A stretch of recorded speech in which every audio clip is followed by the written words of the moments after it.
UP में अभी उपचुनाव का शोर थमा ही था, तब तक एक और चुनाव की तस्वीर साफ हो चुकी है। अयोध्या के मिल्कीपुर में उपचुनाव का रास्ता साफ हो गया है। लखनऊ हाईकोर्ट ने बीजेपी के पूर्व विधायक बाबा गोरखनाथ की याचिका को खारिज कर दिया है। जस्टिस पंकज भाटिया की एकल पीठ ने सोमवार को मिल्कीपुर से जुड़ी याचिका पर सुनवाई की।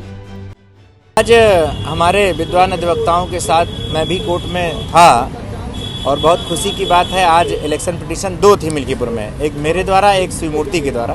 दोनों वापस हुआ।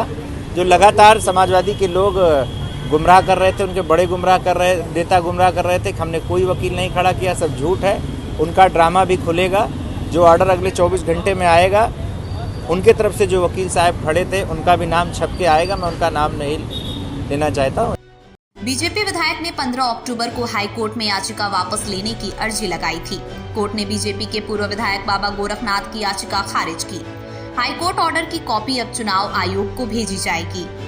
हाईकोर्ट से मिल्कीपुर चुनाव का रास्ता साफ हो चुका है। अब चुनाव आयोग को तय करना है कि मिल्कीपुर में उपचुनाव कब होगा।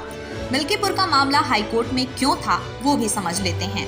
साल 2022 के चुनाव में सपा के अवधेश प्रसाद और बीजेपी के बाबा गोरखनाथ के बीच मुकाबला था। अवधेश प्रसाद ने प्रत्याशी बाबा गोरखनाथ को 13,000 से अधिक वोटों से हराया था। गोरखनाथ ने सपा प्रत्याशी पर चुनाव में गलत हलफनामा दाखिल करने का आरोप लगाया। गोरखनाथ ने मिल्कीपुर चुनाव रद्द करने को लेकर हाईकोर्ट में याचिका दायर की। लोकसभा चुनाव में सपा विधायक ने अयोध्या से चुनाव लड़ने के लिए अवधेश प्रसाद ने इस्तीफा दे दिया था, जिसके बाद मिल्कीपुर में उपचुनाव का रास्ता साफ हो गया था और यही वजह रही कि याचिकाकर्ताओं ने अपनी याचिका वापस ले ली।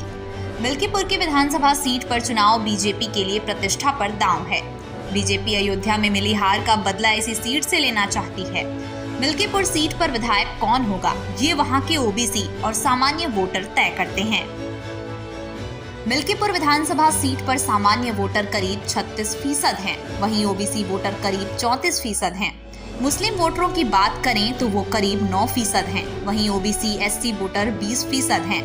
करीब 3,70,000 वोटों वाली अयोध्या की मिल्कीपुर विधानसभा सीट पर जहां बीजेपी की साख दांव पर लगी है, तो वहीं सपा के सामने ये साबित करने की चुनौती है कि अयोध्या में मिली जीत तुक्का नहीं है।